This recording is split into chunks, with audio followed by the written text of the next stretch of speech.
Hello বন্ধুরা, কেমন আছো তোমরা? আশা করছি বেশ ভালো আছো। আমি রহমান পলাশ, তোমাদের সবাইকে স্বাগত জানাই GoG8 এ।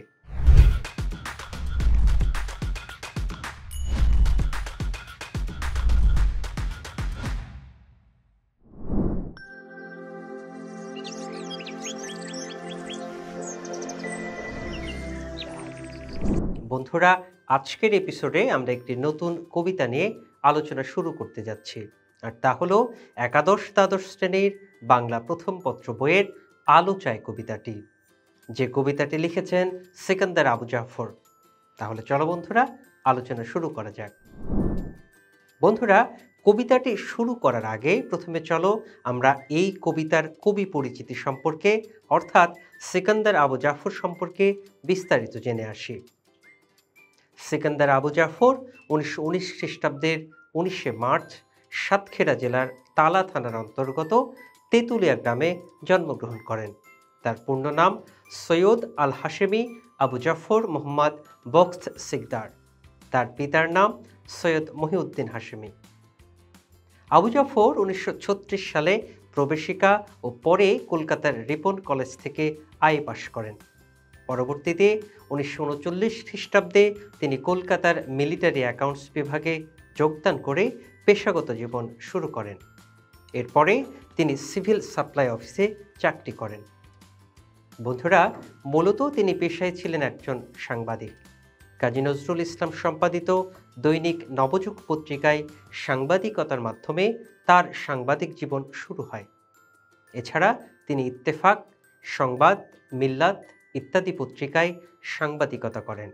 1956 থেকে 1970 সাল পর্যন্ত তার সম্পাদনায় প্রকাশিত হয় মাসিক সাহিত্য পত্রিকা সমকাল। সে সময়ের তরুণ লেখকদের উৎসাহদান, জাতীয়তাবোধ ও বাঙালি চেতনায় অনুপ্রাণিত করার ক্ষেত্রে এই পত্রিকাটি অসামান্য ভূমিকা রেখেছে। তাছাড়া 1971-এর মুক্তিযুদ্ধের সময় তিনি স্বাধীনতা, দেশপ্রেম ও বিপ্লবের চেতনা সম্পূর্ণ অনেক গান রচনা করেন।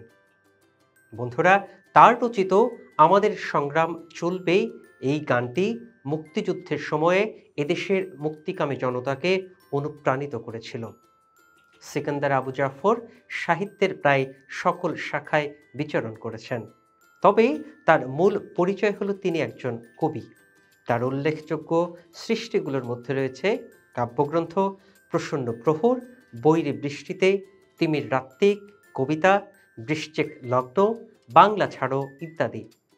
এরপর তার রচিত কয়েকটি উল্লেখযোগ্য নাটক হল শকুন্ত উপাখ্যান, সিরাজউদ্দৌলা, মহাকবি আলাওল ইত্যাদি। এছাড়া মাটি আর অশ্রু, পূরবী, নতুন সকাল এগুলো হচ্ছে তার রচিত উপন্যাস এবং তার একটি উল্লেখযোগ্য কিশোর পাঠ্য হল জয়ের পথে। বন্ধুরা, সিকান্দার আবু জাফর 1966 সালে বাংলা একাডেমি পুরস্কার লাভ করেন এবং 1984 সালে মরণোত্তর 21শে পদকে ভূষিত হন। তিনি 1975 খ্রিস্টাব্দের 5ই আগস্ট মৃত্যুবরণ করেন। বন্ধুরা, এই ছিল আলো চায় কবিতার কবি অর্থাৎ সিকান্দার আবু জাফরের পরিচিতি সম্পর্কে। তাহলে চলো এবার মূল কবিতাটি শুরু করা যাক। বন্ধুরা, কবিতায় কবি বলেছেন, শাখে শাখে চৈত্রের পল্লবে দেখেছি বিমুগ্ধ চোখে সবুজের বর্ণ সমারোহ।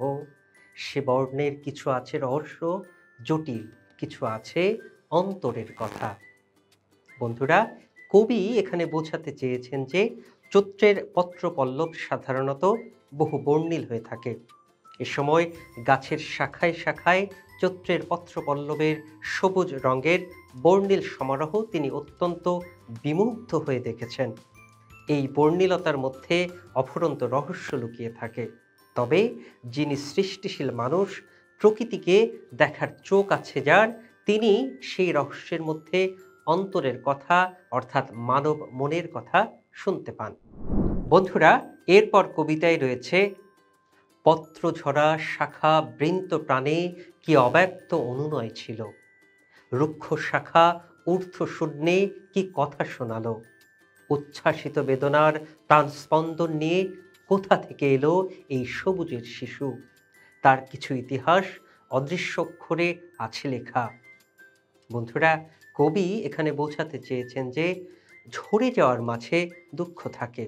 মানুষ যেমন সংসারের বন্ধন থেকে, পৃথিবীর বন্ধন থেকে চলে যেতে চায় না, কিংবা তার প্রিয়জনকে চলে যেতে দিতে চায় না, কবিও তেমনি কল্পনায় একটি পাতাছাড়া রূপের মধ্যেও তুলে ধরেন বেদনার হাহাকার এবং অব্যক্ত অনুনয়।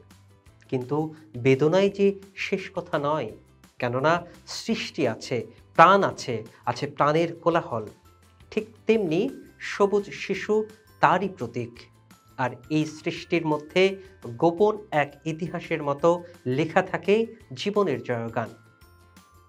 বন্ধুরা, কবি আরও বলেন, সে দূর চেয়েও নীরব কাহিনী রাত্রি দিন বারবার করে শুনতে চেয়েছি আমি উন্মুখ শ্রবণে। শোনার অতীত যত কথা, দেখার অতীত যত অপ্রতিম রূপ, তাই দিয়ে রূপে রসের সৃষ্টির নিভৃত মর্মবাণী লিপিবদ্ধ আছে সঙ্গপরে। অর্থাৎ কবি এখানে বোঝাতে চেয়েছেন যে প্রকৃতি চিরকালই রহস্যময়। কত না জানা কথা, কত না শোনা গান, আর কত না দেখা রূপ যে প্রকৃতির মধ্যে লুকিয়ে থাকে তার শেষ নেই। সেই সকল অচেনা অজানা নীরব কাহিনী দিন রাত বারবার করে শোনার জন্য তিনি উন্মুখ হয়ে রয়েছেন। এরপর কবি আবার বলেন, সে রূপের কিছু আলো পেয়েছি হৃদয়ে, কিছু কথা শুনেছি কখনো মরমের শ্রবণে, বুঝিনি অনেক কিছু তার। অর্থাৎ তিনি এখানে বোঝাতে চেয়েছেন যে সাধারণত প্রকৃতির বিপুল রহস্য এবং অপরিমেয় সৌন্দর্যের আস্বাদ সকল সৃষ্টিশীল মানুষেরই কাঙ্ক্ষিত। ঠিক তেমনি কবিও সেই রূপের, সেই সৌন্দর্যের এবং সেই রহস্যের কিছু আলো লাভ করেছেন। সেই রহস্যময় জগতের কিছু কথা তিনি তাল, লয়, ছন্দে অনুভব করেছেন। কিন্তু সেই রহস্যের খুব সামান্যই তিনি তার সৃষ্টির মধ্যে ধারণ করতে পেরেছেন। আর মূলত এটাই হচ্ছে তার আক্ষেপ। এরপর কবি বলেছেন, যেটুক বুঝেছি তাও কথা নেই শুনবার মতো, তবে সেই সুনিশ্চিত বাণী অস্পষ্ট স্বপ্নের মতো অনুভূতি ঘিরে স্পর্শ তার রেখে যায়, প্রলোভন রেখে যায় আরও। আমি তাকে পাইনি আমার চেতনার সহজ সন্ধানে।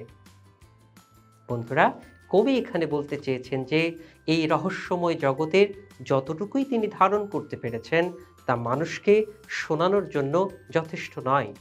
তবে যতটুকু জানা যায়নি সেই সুনিশ্চিত ধারণাগুলো মরীচিকার মতো বা এক স্পষ্ট স্বপ্নের মতোই কবির অনুভূতি জুড়ে বা কবির মনে দোলা দিয়ে যায়, এবং প্রকৃতির রহস্য উদ্ঘাটনের জন্য তা কবি মনে আরও প্রলোভনের সৃষ্টি করে, যেটি কবি তার চেতনার সহজ সন্ধানে খুঁজে পাননি তা জানার আগ্রহ কবি মনে প্রকাশ পায়।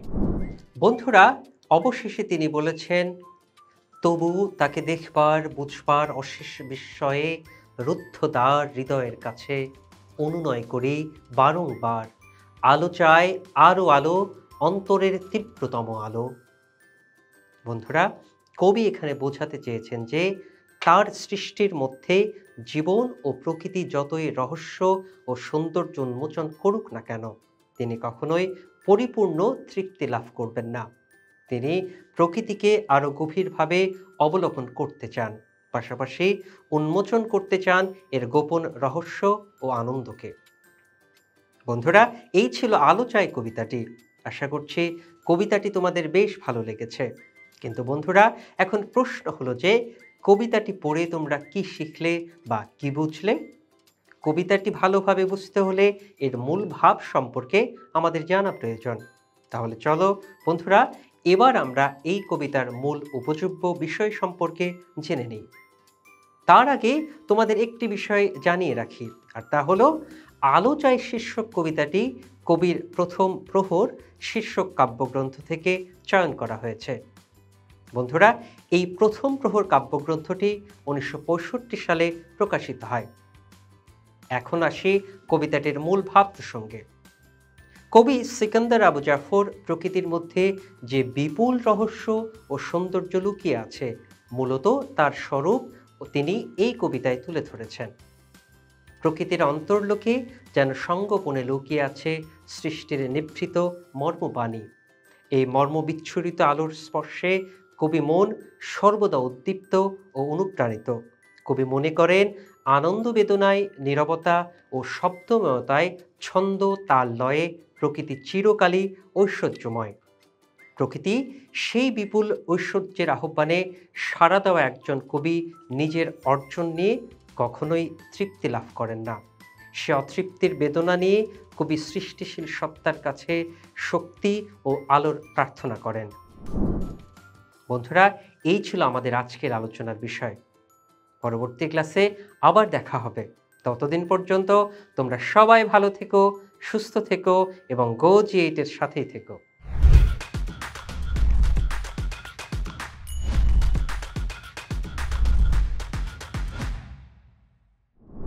বন্ধুরা, এতক্ষণ যা আলোচনা করলাম তা থেকে গুরুত্বপূর্ণ কিছু নোটস জেনে নিই। আলো চাই শীর্ষক কবিতাটি কবি সিকান্দার আবু জাফরের প্রথম প্রহর শীর্ষক কাব্যগ্রন্থ থেকে চয়ন করা হয়েছে। আলো চাই কবিতার কবির পূর্ণ নাম হল সৈয়দ আল হাশেমি আবু জাফর মোহাম্মদ বখত সিকান্দার। আবু জাফরের সাংবাদিক জীবন শুরু হয় কাজী নজরুল ইসলাম সম্পাদিত দৈনিক নবযুগ পত্রিকায় সাংবাদিকতার মাধ্যমে। 1956 থেকে 1970 সাল পর্যন্ত তার সম্পাদনায় প্রকাশিত হয় মাসিক সাহিত্য পত্রিকা সমকাল। আবু জাফর 1984 সালে মরণোত্তর 21 পদকে ভূষিত হন।